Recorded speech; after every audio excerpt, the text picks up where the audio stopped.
So hello guys, हमारे channel पे आपका स्वागत है। हमारे चैनल का नामकरण हो गया है, जैसा कि आपको पता चल चुका है, बडीज़ एनिमी एक्सप्लेनर। तो अब से यही नाम यूज़ करेंगे। एंड सॉरी कि हमने इतना लेट किया नेक्स्ट एपिसोड यानी एक और एपिसोड लाने में। कुछ हमारे यहाँ पे प्रॉब्लम्स आ गई थी, आप समझेंगे थोड़ा। अब इसके बाद कोई प्रॉब्लम नहीं आने वाली है।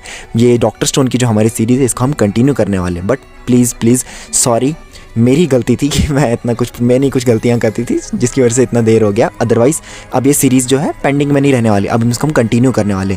सो अब स्टार्ट करते हैं इस एपिसोड को। इस एपिसोड स्टार्ट करने से पहले हम ज़रा देखते हैं कि हम कहाँ पहुँचे थे। मुझे याद है हम 5th एपिसोड पे थे, है ना।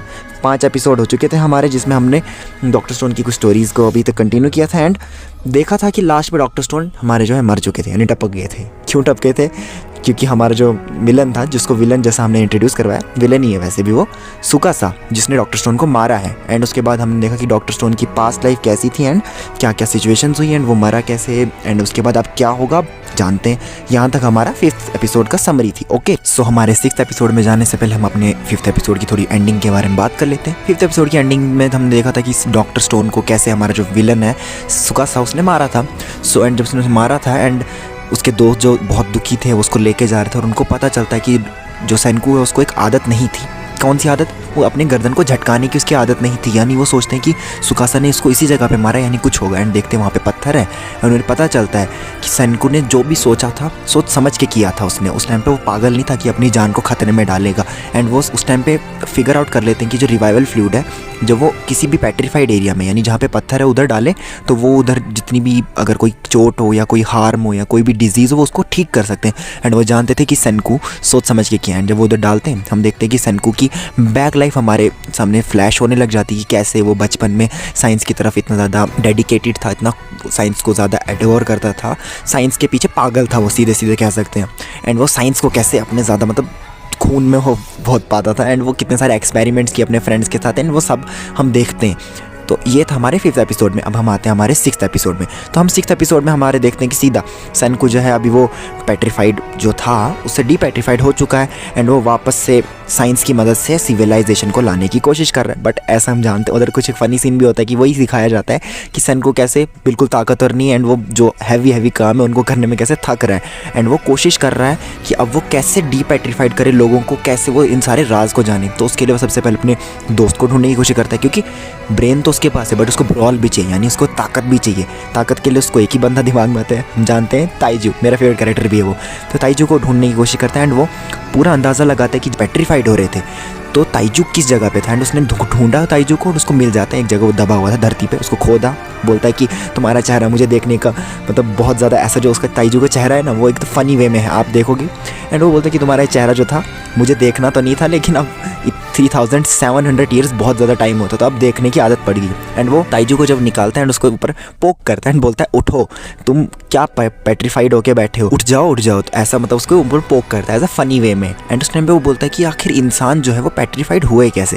एंड वो अपने मन में सोचने लग जाता है। वो सबसे पहले सोचता है क्या पता कोई एलियंस की वजह से तो नहीं हुआ ऐसा, एलियंस आए उधर, वहाँ पे वो मिमिक्री टाइप करता है कि हम इस धरती को तबाह कर देंगे, और बीम डाली और सारे पत्थर बन गए। सेकेंड, कोई साइंटिस्ट हैं, उनने कुछ पेट्रीफाइड प्रोजेक्ट शुरू किया जिससे वो कुछ कर सके एंड वो पूरी धरती को पेट्रीफाइड कर दिया, बूम। ये उसका दूसरा आइडिया था। एंड तीसरा आइडिया वो सोचता है कि कहीं कोई नए वायरस ना निकल गए हो, हम इस धरती के लोगों को पेट्रीफाइड कर देंगे, पत्थर का बना देंगे, हम है पेट्रीफाइड वाले यानी पत्थर बनाने वाले वायरस। वो ये सोचता है एंड ये 3 चीज़ें उसके दिमाग में आती, बहुत फ़नी वे में दिखाया गया है। फिर वो सोचता है कि ये 3 चीज़ें हो तो सकती, लेकिन ये चीज़ जो भी है ये सिर्फ ह्यूमंस को एंड स्वेलो बोर्ड्स को टारगेट कर रहा है। तो यानी कुछ ऐसी चीज़ है जो हम अभी भी नहीं जानते, ये एक ऐसी मिस्ट्री है जिसको हमें पता करना है और मुझे इसको ढूंढना है। तो सबसे पहले वो बोलता है कि मैं इसको ढूंढ के रहूँगा साइंस के बेसिक रूल्स की तरफ से। तो जो डीपेट्रीफाइड हुआ था तो उसने क्या था, उसकी बॉडी पे जो पत्थर थे वो सारे निकल गए थे। उसने बोला कि इसी में कोई राज छुपा हुआ है, और वो बोलता है मेरे को इसी राज को खोलना है। देन वो उनको एक जगह बटोर के रखता है और वो सोचने लगता है कि मैं पेट्रीफाइड हुआ कैसे, अब मैं डीपेट्रीफाइड कैसे हुआ। जब सोचने लगता है तो वो बोलता है कि अगर सारे लोग पेट्रीफाइड हो चुके हैं धरती के, कोई भी बचा नहीं है, तो वो उसकी राज को कोशिश करने लग जाता है कि स्टैचूज़ के ही क्यों बन गए। एंड अगर वो स्टैचूज़ टूट रहे हैं तो पूरे पत्थर के स्टैचूज़ बने, लेकिन जब मैं पत्थर से वापस बाहर निकला मेरे बाहर की लेयर वो हो गई। यानी वो बोलता है कि कुछ तो है जिसकी वजह से ये हो रहा है, पेट्रीफाइड हो रहा है। यानी वो लिविंग सेल्स को अभी भी रिवाइव्ड रख रहा है, यानी अभी भी हम स्टोन में जो कन्वर्टेड है हम बच सकते हैं अगर हम कुछ ऐसा करें। एंड वो सोचने लगता है इस तरीके को कि क्या कर सकता है। बोलता है ये एक शेल जैसा है, तो वो इसके ऊपर फिगर आउट करने लगता है, बहुत सारे तरीके सोचने लगता है कि मैं कैसे कर सकता हूँ एंड कैसे वापस रिवाइव कर सकता हूँ। एंड वो बोलता है कि मैं अगर पत्थर से वापस इंसान बना तो कोई तो ऐसी चीज़ होगी जिसकी वजह से मैं बना। उसको याद आता है कि कुछ तो राज था एंड वो वापस आता है, उसको दिमाग में एक आइडिया आता है कि यानी कोई आउटर फैक्ट आया मुझ पे, मैं अंदर से खुद नहीं बाहर पत्थर बना हूँ, कोई आउटर फैक्ट है। एंड वो देखने लगता है कि जहाँ पे वो दबा हुआ था वहाँ पे कुछ लिक्विड जैसा है। एंड उसे पता चलता है कि वो लिक्विड कहाँ से आ रहा है, केव से आ रहा है। एंड केव में क्या है, बैट्स हैं जो हम जानते हैं। यानी सीधे सीधे एक जर्नी दिखा रहा है कि वो कैसे स्टोन एज में जब वो स्टार्टिंग में पत्थर से इंसान बना तो उसने क्या क्या डिस्कवर किया। एंड उसी टाइम पे हम देखते हैं कि सेनकू जब आता है वो देखता है कि वो पूरी तरीके से डिपेट्रीफाइड नहीं हुआ, उसके गर्दन के पीछे का एक हिस्सा जो है पत्थर का अभी भी है। एंड वो उस बाल निकालता है वहाँ से एंड उसको रखता है उस वो नाइट्रिक एसिड यानी जो बैट्स है उनकी पॉटी के सामने। एंड देखता है कि वो क्या है, पत्थर से वो वापस नॉर्मल हो गया। एंड उसे पता चलता है कि ये चीज़ है इंसानों को जो नॉर्मल कर सकती है। एंड वो जाता है उसे कलेक्ट करता है, ताइजू पे डाल देता, सॉरी मेरे नाम ज़रा भूल जाते हैं, बड़े ये जापानीज़ लोगों के नाम बड़े अजीब होते हैं, ठीक है, अपने ताइजू दोस्त के ऊपर डाल देते हैं। एंड वो बोलते हैं ये पत्थर से इंसान क्यों नहीं बन रहा है, बोलते शायद कुछ तो प्रॉब्लम है। एंड वो वहाँ पे एक फनी सा फेस बनाता है। फिर वो बर्ड के ऊपर डालता है, बर्ड यानी सोलो बर्ड, दो चीज़ हमने जानी कि इंसान और बर्ड वो है। फिर वो देखता है कि बर्ड भी नहीं हो रही है, वो हर किसी के ऊपर डाल रहा है, बोल रहा है कि कुछ तो प्रॉब्लम है जिसकी वजह से नहीं हो रहा है, सबके ऊपर डाल रहा है। बोल रहा है क्या मैं कोई इंग्रेडिएंट्स गलत कर रहा हूँ या मैं कुछ और चीज़ें कर रहा हूँ गड़बड़ी, क्या वो जमा कर रहा है एंड सोच रहा है और बहुत सारी हाइपोथेसिस निकाल रहा है, आइडियाज़ निकाल रहा है। बोल रहा सोचना तो पड़ेगा क्योंकि हम तो जानते हैं कि क्या, लेकिन ये दिखा रहा है पास्ट लाइफ, जब वो पत्थर से इंसान बना था तो उसने कैसे इन ह्यूमैनिटी को वापस लाने की कोशिश की थी, ये तब दिखाता है। तो वो सोचता है उस टाइम पे एंड उसके दिमाग में एक आइडिया आता है, ये सोच रहा है कि यार ये नाइट्रिक जो हमने एसिड लिखाया है तो उससे इंसान जो है वो कैसे डिपेट्रीफाइड, उसके सोच रहा है एंड ये उस टाइम पे बोलता है कि मैं पूरे 37,000 यानी 3700 ईयर्स तक मैं जागा रहा था, यानी मैंने अपने दिमाग को कंटिन्यू वर्किंग किया था क्योंकि इसी ने बताया ना कि इतने टाइम है, वरना हमको अगर हम पत्थर में बने एंड वापस जाके हमको पता ही नहीं, टाइम तो चेंज हो गया लेकिन हमें पता नहीं है कि टाइम कैसे चेंज हुआ है, तो हम क्या करेंगे। तो उसी टाइम पे सेनकू सोचता है कि मेरा ब्रेन अगर 3700 ईयर्स तक कंटिन्यूसली चल रहा था, यानी इंसान को दिमाग को एक दिन को चलने के लिए 400 कैलोरीज लगे, यानी मैं इतने सालों से जो सोच रहा था, काउंटिंग कर रहा था, मुझे तो बहुत सारी कैलोरीज लगी, यानी 2 ट्रिलियन या ब्रिलियन, इसने कुछ बड़े खतरनाक वर्ड्स बोले, इसके वर्ड्स मुझे भी समझ नहीं आते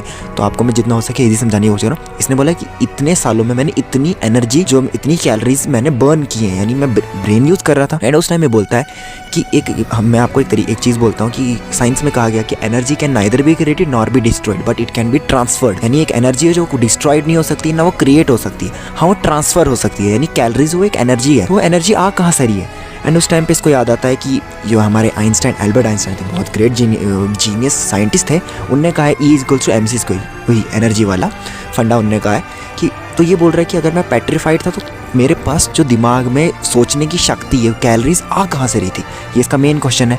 एंड उसमें उस टाइम पे इसको फिगर आउट करने के लिए क्या करता है, उन्हीं बर्ड्स को लाता है, उनको बर्न करता है, उनको काटता है, उनको घीसता है, एक्सपेरिमेंटली देख रहा है कि कुछ इस पत्थर में ऐसा है जिसकी वजह से हम क्या है वो ख़त्म नहीं हो रहे थे, वरना अगर हम पत्थर के बन जाते क्या पता हम सड़े जाते है ना, इंसान डेड बॉडी हो जाते, ख़त्म हो जाता है। तो बोलते 3700 तक अगर हम इसे प्रिजर्व करके रखा और हमें कैलोरीज प्रोवाइड कर रहे हैं, यानी कोई तो ऐसी चीज़ है इस पत्थर में ही। एंड ये उसके बाद बहुत सारे वो जो नाइट्रिक एसिड लाया उसके सोल्यूशन के साथ मिक्स करता है एंड कोशिश करता है कि वापस से रिवाइव करने की। एंड उसी टाइम पे ये बोलता है कि मेरे पास अल्कोहल नहीं है। बाद में हमें पता चलता है कि अल्कोहल और उसकी मात्रा 30% या 70% मैंने आपको बताया था, जैसे कि उसकी कॉन्सेंट्रेशन से ये रिवाइवल फ्लूइड बना सकते हैं। तो अभी वही सोच रहे हैं कि मेरे पास अल्कोहल नहीं है तो मैं कैसे रिवाइव करूँ। एंड उसी टाइम पे ये बोलता है कि मैं करके रहूँगा, ट्राई करके ही रहूँगा। एंड इसने बहुत सारे वो क्या बोलेंगे प्रिडिक्शंस बना के रखी हैं उधर, और बहुत बोलते मैं ट्राई करके रहूँगा। और उसी टाइम पे अपने अंगूठा काटता है एंड अपने जो इसने वो कपड़े बनाए होते हैं खुद के लिए, उस पर E=mc² लिखता है। बोलता है पेट्रिफिकेशन माइट बी एक फैंटेसी, ये बोलता है ये भले ही एक मनगढ़ंत कहानी हो सकती है लेकिन मैं इसको तोड़ के रहूँगा, ख़त्म करके रहूँगा फाउंडेशन ऑफ साइंस से। तो एंड फिर हम देखते हैं बारिशें हो रही है, ये अपने दोस्त को बोलता है कि जगाना है क्योंकि भाई बिना दोस्त के ये कुछ नहीं कर सकता है, क्योंकि इस वर्ल्ड में अगर इसको कुछ करना है तो इसको दिमाग से ज़्यादा ताकत की भी ज़रूरत है, एंड ताकत के लिए इसको अपने दोस्त की ज़रूरत है। तो ये उस केव में चला जाता है जिसमें नाइट्रिक एसिड्स है, तो उसी केव में ही जाता है एंड उधर रख देता है अपने दोस्त को। बोलता है कि अगर मैं इससे ठीक हूँ तो ये भी ठीक होगा, भले धीरे धीरे जैसे भी, पर ये ठीक तो होगा ही होगा। एंड उसी टाइम पे इसको केव में रखता है एंड हम जानते हैं कि क्या होता है। बाद में इसका दोस्त तो फ्री हुआ ही था एंड केव में रख के चला जाता है। जब केव में रख के चला जाता है तो इसने बहुत सारे इशारे विशारे रखे होते हैं कि ताकि इसका दोस्त जब जागे देखे। एंड उसी टाइम हम दिखाते हैं अब फ्यूचर यानी प्रेजेंट टाइम में क्या हो रहा है। सेनकू जो जागा था, मतलब जो मरा हुआ था, एंड वो सेनकू अपने दोस्त को, जब वो पत्थर था एंड जो दोस्त अभी सेनकू जो मरा हुआ है, दो अलग अलग टाइम की बातें मैं बता रहा हूँ, कंफ्यूज नहीं होना। बोलते हैं कि सेनकू तुम्हें जागना होगा, साइंस के लिए ब्लैब ब्लू ब्लू एक डायलॉग मारा जाता है एंड बोलते हैं कि तुम्हें जागना होगा, कम बैक। सेनकू वहाँ पे अपने पत्थर वाले दोस्त को यानी पास्ट में, एंड अपना दोस्त जो है सेनकू को प्रेजेंट में कह रहे कि तुम्हें जागना है। सेनकू हमें दिखता है जाग चुका है, जिंदा हो चुका है। अभी तक हम पास्ट की बात कर रहे थे, अब आते जरा प्रेजेंट में। सेनकू जाग चुका है एंड सेनकू एकदम कंफ्यूज्ड वे में देख रहा है। और अब हम देखते हैं कि सेनकू अचानक से धीरे धीरे जाग रहा है एंड रिस्पॉन्ड कर रहा है एंड देख रहा है बारिश हो रही है एंड उसके फ्रेंड आजू बाजू में खड़े हैं। एंड हम देखते हैं बारिश को देख रहे हैं सेनकू, एंड उसी टाइम पे देखते हैं बारिश खत्म हो जाती है एंड उसके फ्रेंड्स जो हैं वो देखते हैं ऊपर बारिश खत्म हो चुकी है। एंड सेनकू कहता है कि प्लीज़ चिल्लाओ मत, क्योंकि जो बिजली की जो गड़काट है उसकी वजह से तुम्हारी, अब जो पहले चिल्ला रहे थे ना, शोर खत्म हो रहा था, लेकिन अब वो शोर खत्म नहीं होगा। कैमोफ्लाज आप समझते हैं कि जैसे कि कैमोफ्लाज क्या हो गया, छुपे रहना। तो ये बोल रहे कि जो बारिश जो बिजली कड़क रही थी ना, तो तुम्हारी आवाज़ वो और छुपा नहीं पाएगी, सुकासा में सुन सकता है। फिर उसके दोस्त बोलते हैं, दोनों दोस्त हिजुरिया एंड जो ताइजू है, बोलते हैं हाँ, और वो गार्ड पे खड़े हो जाते, बोलते हैं हाँ कहीं सुकासा आ ना जाए। एंड उस टाइम वो बोलते हैं ये बोला किसने, पीछे मुड़ते, अरे ये तो सेनकू नहीं बोला। एंड वो उस टाइम उसको देखते हैं और वो खुश हो जाते हैं बहुत, क्योंकि भाई उनका दोस्त, भाई मरा हुआ दोस्त जिंदा कर लिया उनने। एंड उस टाइम हम देखते हैं सेनकू उठता है और बोलता है कि मैं मतलब अपने ही अंदाज में, उसका सेनकू का अगला अंदाज है, आई एम इम्प्रेस्ड। वो बोलता है कि तुमने फिगर आउट कर लिया कि मैंने क्यों अपनी जान जो है वो जोखिम में डाली। असल में सेनकू भी जानता था कि जो सुकासा है वो कभी भी खतरा बन सकता है, एंड इसीलिए हमेशा सुकासा के सामने वो अपने गर्दन को झटकाता था, क्योंकि वो जानता था सुकासा एक ऐसा आदमी है वो अपनी मतलब रास्ते में आने वाली हर चीज़ को उड़ा सकता है। तभी वो हमेशा सुकासा को अपने गर्दन से झटका के ही बातें करता है, ताकि अगर वो कभी भी मारने की कोशिश करे तो वो गर्दन पे ही वार करे। एंड सेनकू जहाँ पे थोड़ा सा पत्थर का है वो वापस से जिंदा हो सकता है, और वो उन दोनों को बोलता है तुम्हें मैं 2-2 बिलियन पॉइंट्स देता हूँ। एंड उसी टाइम हम देखते हैं कि सेनकू वापस जिंदा हो चुका है, एंड मैं तो बड़ा खुश हो गया था ये देखने के बाद। एंड उस टाइम पे सेनकू, इस एपिसोड का नाम आता है, एंड उस एपिसोड का नाम है 2 nation of the stone world, भाई जैसा नाम। अब आगे देखते हैं कि क्या है इसका असली में मतलब। सेनकू आ चुका है जिंदा, एंड सेनकू बोलता है कि तुम जो है मेरी मदद करोगे एक अलग तरीके से। तो सेनकू बोल रहा होता है कि ये, तो उसी टाइम पे दौड़ के जो उसका फ्रेंड है ताइजू आ जाता है, दौड़ के बोलता है सेनकू, और सीधा जाके उसे झपी पा लेता है। सेनकू सीधा उसके मुंह पे एक लात मारता है और बोलता है दहो हो जा, अभी अभी मैं जिंदा हुआ हूँ, मरते मरते मतलब मरा हुआ इंसान को सीधा कर रहा, मेरी क्या गर्दन तोड़ेगा तो मेरी पूरी बॉडी क्रश्ड हो गई है, तू मुझे जिंदा कर रहा था कि मार रहा था, मेरे से दूर रह, झपी पाएगा लात मार दूंगा तेरे को। It is a funny moment बन जाता है, मुझे बहुत हंसी आ रही थी इस टाइम पे देख के, एंड आपको भी आएगी। बोलता है कि थैंक यू तुमने मुझे बचाया, लेकिन अभी मुझे बहुत ज़्यादा काम है, बहुत ज़्यादा अभी बहुत प्रॉब्लम्स है जिसको मैं क्या कर सकता हूँ, टैकल नहीं कर सकता हूँ। एंड उसी टाइम पे जो है यूजुरिया जो है बहुत खुश होके आंखों से आंसू निकलते हैं। क्यों निकलते हैं? क्योंकि उसकी वजह से ही सेनकू मरा था। जैसे कि आपको याद होगा यूजुरिया को ताइजू सुकासा है उसने पकड़ लिया था, एंड जब उसने पकड़ा था उसने बोला था कि इसको मार दूंगा अगर तूने बताया नहीं था, इसलिए वो रो रही थी कि अच्छा हुआ, खुशी के आंसू थे उसके। एंड उस टाइम पे देखते हैं कि वो बैग जो उन्होंने लाया उसको खोलते हैं, एंड वो बोलते हैं उसमें से क्या निकलता है, एक झंडा निकलता है जिसमें रॉकेट बना हुआ है एंड पत्थर जैसे बने हुए हैं, स्टार्स बने हुए हैं। बोलते हैं कि ये हमारा झंडा है, स्टार लुकिंग थिंग मैंने ये बनाया है। एंड वो बोलती है कि सेनकू को ये देखो, ये हमारा साइंस का झंडा है, देखो सेनकू तुम्हें ये पसंद आएगा।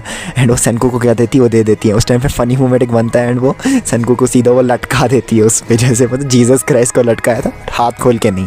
बोलती क्योंकि तुम अब इससे बेटर फील करोगे। सेनकू बोलता है कि थैंक यू तुमने ऐसा किया, मेरा साइंस में ज़्यादा सेक्रीफाइस नहीं करना है। एंड वो वहाँ पे बोलते हैं कि मैं डीपेट्रीफाइड जो हो चुका हूँ, ठीक हो चुका हूँ, तो अब मैं उससे क्या है, मैं अब आगे जाके अपना तुम्हें प्लान बताऊँ। ये सब बातें हो रही हैं, और इस टाइम पे हम देखते हैं कि जो हमारा ताइजू है वो बोलता है कि जो ये पेट्रिफिकेशन थी, ये दुनिया के लिए तो भले एक कर्स हो सकती है, श्राप, लेकिन हमारे लिए एक फ़ायदेमंद रही चीज़। क्यों? क्योंकि इसी की वजह से तुम्हारी जान बच पाई। एंड वो बोलता है कि तुमने इस जो पत्थर से इंसान को वापस इंसान बनाने का जो लिक्विड जो तुमने ढूंढा है, इसके लिए तो तुम्हें बहुत ज़्यादा वाहवाही होनी चाहिए, एंड इसके लिए तुम्हें एक नाम देना चाहिए। तुम्हारा नाम क्या होना चाहिए? हम एक स्टोन वर्ल्ड में हैं और तुमने एक डॉक्टर वाला काम किया है जहाँ पे कोई डॉक्टर नहीं है, तुम्हारा नाम होना चाहिए डॉक्टर स्टोन। और अभी 6th एपिसोड में नामकरण भी हो जाता है हमारे फेवरेट हीरो का। एंड उस टाइम पे सेनकू जो है वो इसको देखता है और बोलता है कि नहीं यार, ये एक बहुत क्यूरियस चीज़ है कि पेट्रीफिकेशन के बाद अगर हम उसको डीपेट्रीफाइड करते हैं तो वो जो भी हमारे एरियाज़ हैं बॉडी के जो वो पहले ठीक नहीं थे या फिर जो हार्मफुल एरियाज थे, मतलब डिजीज़ थे या कोई खतरा था जो भी था, वो ठीक हो जाता है। यानी एक तरीके से मिरेकल है। एंड उसको सोचने लगता है क्या किसी ने ये दुनिया की भलाई के लिए बनाया है, या क्या ह्यूमैनिटी को पेट्रीफाइड करने का रीज़न क्या था, और या किसी ने अटैक किया या क्यों किया है, ये वही सोचता है। एंड उसी टाइम पे हम देखते हैं कि ये सोच ही रहा होता है और सूरज का एक सीन आता है जिसमें दिखाया जाता है कि एक आसमान पे सीन चल रहा है। एंड फिर हम देखते हैं कि सब जो है अब जहाँ पे सेनकू को इन्हें लेटा वेटा के रखा था वहाँ पे सब उसको झाड़ फूड़ रहे हैं ताकि सुकासा अगर आ गया तो इनको पता ढूंढ ना पाए भाई, क्योंकि अगर सुकासा ने देख लिया तो फिर इस बार इसके बचने का चांस भी नहीं। अब तो गर्दन के पत्थर भी मिट गया है। उस टाइम हम देखते हैं कि जो लड़की है हमारी यूजुरिया, वो बोलती कि मैंने सेनकू जो है वापस ठीक हो चुका है, काश हम अपने जो रिवाइवल फ्लूइड है उससे उन लोगों को भी ठीक कर पाते जो टूट फूट चुके थे, यानी जो जिनकी मूर्तियाँ टूट चुकी थी।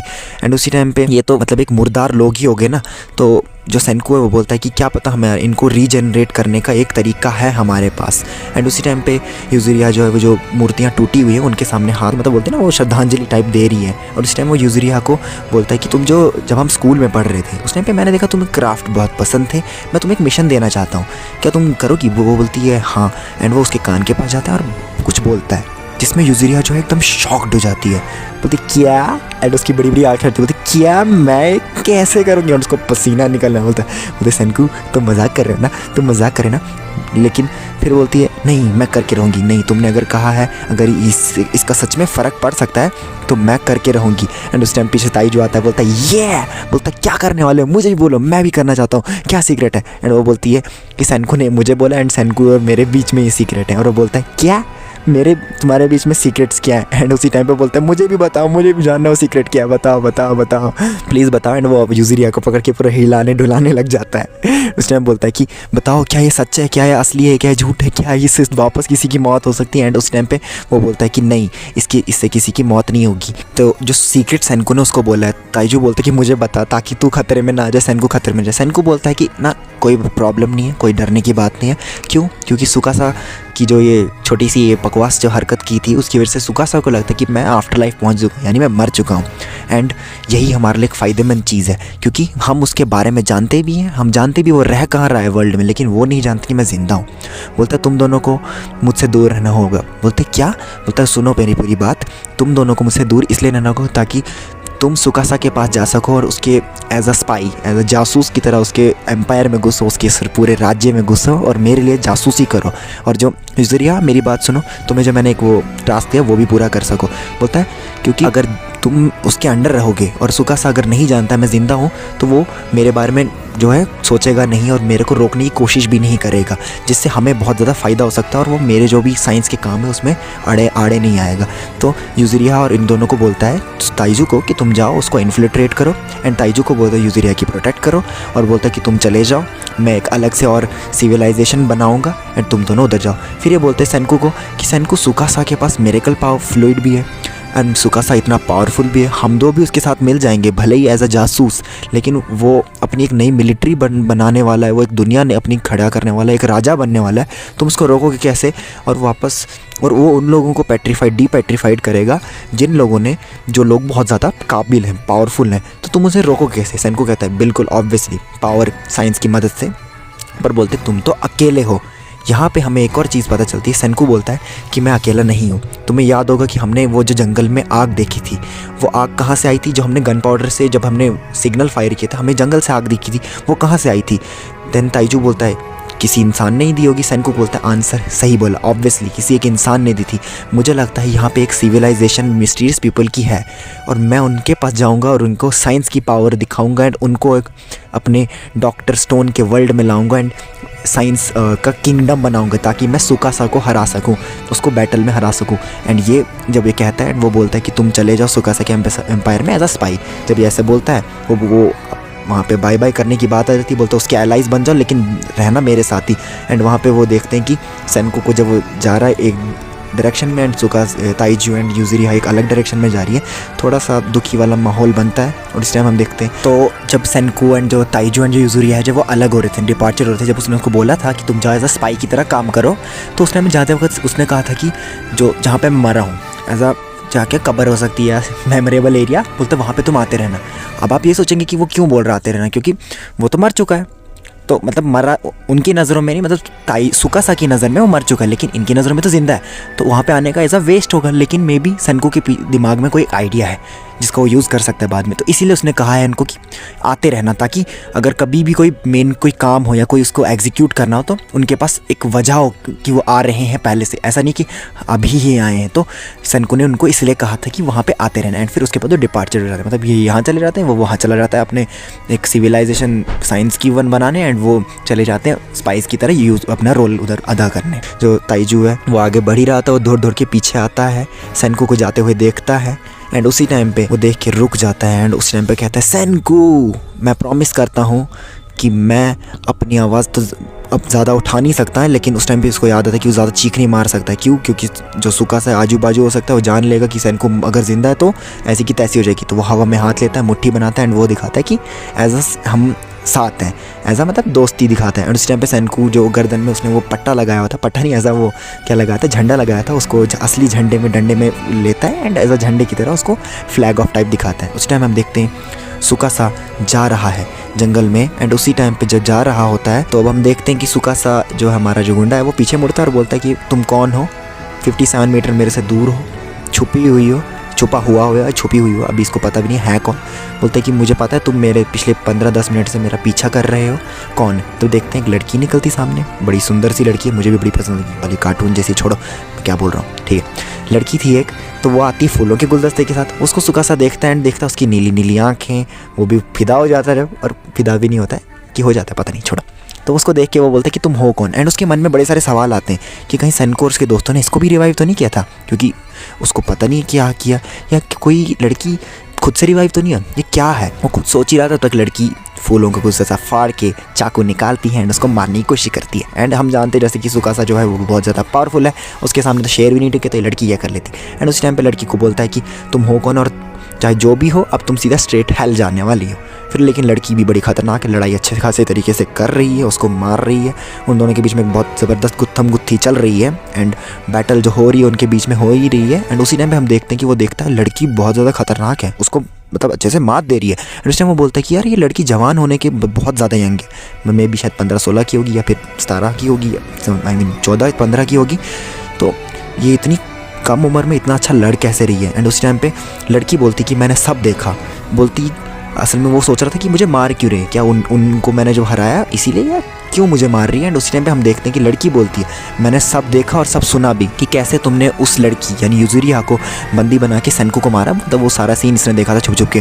बोलती मुझे लगता है कि तुम कुछ गंदे इंसान हो, तुम उसको मारा है उस सॉर्सर को, असल में ये सेनकू को एज अ सॉर्सर कह रही है, जादूगर कह रही है, क्योंकि साइंस का कॉन्सेप्ट तो इनको बिल्कुल नहीं होगा। उसी टाइम पे बोलती कि मैंने सब देखा कि तुमने कैसे उसको मारा और उस पहाड़ पे, यानी तुम अच्छे इंसान नहीं हो, तुम गलत इंसान हो। एंड वो जो धमाका था मैंने वो देखा, तभी मैंने फॉलो किया तुम्हें वहाँ पे। उसी टाइम पे सुकासा बोलता है कि असल में वो धमाके से ये उधर आई है। बोलता है कि फिर सुकासा अपने मन में सोचने लग जाता है कि आखिर ये क्या है, ये लड़की जो है ये आई कहाँ से, ये कौन है, ये रिवाइव्ड है या कोई और जनरेशन है, या कोई मतलब सारे कंफ्यूज है। उल्टा मैं भी कंफ्यूज हो गया था जब मैं खुद देख रहा था। उस टाइम पे बोलता है कहीं ये प्रिमिटिव है, यानी मतलब आदिवासी हैं, यानी 3700 साल, यानी क्या पता कोई एक नई नस्ल तो पैदा नहीं हो गई। बट फिर वो सोचता है कि 3700 साल कुछ ज़्यादा ही कम टाइम नहीं है कि एक नई प्रजाति को बनने में। तो सोच ही रहा होता, बोलता है क्या पता खुद से रिवाइव तो नहीं हुई है बहुत टाइम पहले, फिर वो नस्ल आगे बनी और देन वो आदिवासी बने। तो वो यही सोच ही रहा होता है मन में। देन उसी टाइम पर क्या करता है, वो एक पेड़ काट देता है एंड लड़की को उसके नीचे गिरा देता है, लड़की उस पेड़ के नीचे दब जाती है। और इस टाइम हम देखते हैं सेनकू जो जा रहा होता है उसी लड़की को ढूंढने के लिए, असल में उस लड़की को नहीं, वो उस सिविलाइजेशन को ढूंढने जा रहा था जो उस जगह पे उसको पाई गई थी, उसने देखा था धुएं से। वो दौड़ के जब जाता है उधर देखता है कि लड़की जो है एक पेड़ के नीचे है एंड वो देखता है कि शायद वो मर गई, देखता है नहीं वो जिंदा है। फिर बोलता है कि तुम तो बात कर रही हो, बोलता है कि मैं इंट्रोड्यूस करने में टाइम नहीं लगाऊंगा अपना, मैं अपने का तुम्हें इंट्रोड्यूस करने में टाइम नहीं लगाऊंगा। लड़की को बोलते तुम अपनी एनर्जी का बिल्कुल इस्तेमाल मत करो, तुम अपनी लिमिट पे हो, मैं अपने आप को बताने की कोशिश नहीं करूँगा, मैं अपना मतलब क्या बोलते हैं ना, मतलब फॉर्मल इंट्रोडक्शन, मेरा नाम सेनकू है, मैं 17 साल का, ब्ला ब्ला ब्ला, लेकिन मैं तुम्हें बचाने की पूरी कोशिश करूँ, मैं कितना 10 बिलियन% बहुत श्योर हूँ कि मैं तुम्हें बचा के रहूँगा। अब उसी टाइम पे हम देखते हैं सेनको अपना दिमाग लगाता है, जैसे कि हम जानते हैं कि सेनको वेरी जीनियस, वो दिमाग लगाता है एंड लड़की को बोलता है कि तुम्हारे पास 2 ऑप्शन मैं देता हूँ, अगर तुम अभी मर रही हो, मतलब मरने के हिसाब से, मतलब अगर तुम पेड़ इतना बड़ा गिरा भाई मर भी सकता है इंसान, तो बोलता है अगर मर रही हो तो मेरे पास गन पाउडर कुछ बचा हुआ है, मैं तुम्हें उड़ा देता हूँ सीधा, पेड़ भी खत्म तुम भी खत्म, बट मेरे पास अगर तुम मुझे बोलती हो कि तुम इवनिंग तक यानी शाम तक बची रह सकती हो तो मेरे पास एक और आइडिया है जिससे मैं तुम्हें बचा सकता हूँ। तो लड़की बोलती है मेरी जो हड्डियाँ हैं, मेरे जो ऑर्गन्स हैं वो बहुत मजबूत हैं, चलो मैं इवनिंग तक जिंदा रह सकती हूँ, तुम बस कोशिश करो। उस टाइम हम देखते सेनको जो उस पेड़ को काट रहा है और लड़की के जो चारों तरफ है इर्द गिर्द उसने थोड़ा सा गड्ढा टाइप खोद के रखा हल्का फुल्का सा, एंड उस टाइम पे क्या करता है वो थोड़ा सा गन पाउडर निकालता है, उसमें से कुछ मल्टीप्लाइड करता है एंड उसको 500 ग्राम निकालता है, 2/3 उसका क्या करता है उनमें डालता है, जो उसने वुड काटे होते हैं उसके सेंटर में डालता है। एंड वो देखते हैं हम कुछ बैम्बू के जो कुछ होते हैं ना वो बांस के पत्ते और वो जो लकड़ी का होता है वो होल, उसमें वो बैम्बू को एज अ टायर की तरह उसने यूज़ किया होता है। एंड देखते हैं हम उधर उसने जो कुछ रस्सियाँ भी बनाई होती है, जैसे कि हम स्टार्टिंग में दिखाया था उसने रस्सियाँ कैसे बनाई थी अब बताने की जरूरत नहीं है। उसने साबुन भी बनाया था, जहाँ तक आपको याद होगा पोटेशियम याद आया, जो शीशल से निकाला था उसने साबुन भी बनाया। उस टाइम हम देखते हैं कि वो जो पेड़ है, पेड़ के नीचे उसने रस्सी डाली है एंड उसने वहाँ सी सॉल्ट टाइप का एक वो स्ट्रक्चर टाइप बनाया है। एंड उस टाइम पे वो देखते हैं ना जैसे कि हम लोग वो व्हील टाइप होती हैं व्हील चीज़ें, तो उसमें रस्सियाँ उसने डाल के उसको एक स्ट्रक्चर बनाया एंड पेड़ को निकाला। एंड उसी टाइम पे हम देखते हैं कि क्या होता है कि वो पेड़ जो है क्या इतना बड़ा पेड़ है, इंसान तो उसको निकाल नहीं सकता है या कुछ कर नहीं सकता, तो वो क्या कर रहा है उस पेड़ के नीचे रस्सी डाली है एंड वो पूरे स्ट्रक्चर की मदद से साबुन की मदद से स्लिपरी वे की तरफ से उसने पूरा पेड़ को उठा लिया। किसकी मदद से? साइंस की मदद से। एंड उसी टाइम पे ये बताता है कि एक इन्वेंटर था, ओल्ड मैन आर्केमिस्ट था, फ्यू 100 ईयर्स BC में था वो कोई, उसने ये तरीका निकाला था, ये व्हील्स का तरीका, हरक्यूलेशन माइट्स का तरीका था ये एक। एंड उसी टाइम पे वो क्या करता है रस्सी पेड़ पे चढ़ा होता है, उस रस्सी पे जो व्हील्स लगी होती हैं साबुन की मदद से वो बहुत जल्दी फिसलन हो जाती है एंड वो पेड़ को ऊपर छलांग मार के उठा लेता है एंड लड़की को सेव कर लेता है। यहाँ पे एक और हमने सेनको की साइंस का वो देखा, क्या बोलते हैं, नजराना देखा है। तो जो लड़की है वो देख के हैरान हो जाती है, क्योंकि लड़की ने वो एक आदिवासी टाइप लड़की थी, स्टोन एज की लड़की थी एंड वो बोलती कि वाओ ये बंदा कितना होशियार है। वो उसको सॉर्सरर कह रही थी तब से, सॉर्सरर यानी जादूगर कह रही थी। बोलती वाओ तुमने डिलीजेंटली इतना बिना कोई तरीके के दिमाग की मदद से तुमने ये प्रॉब्लम को सॉल्व कर दिया, तुम आखिर हो कौन? लड़की ऐसा बोलती है मेरा नाम है कोहाकू।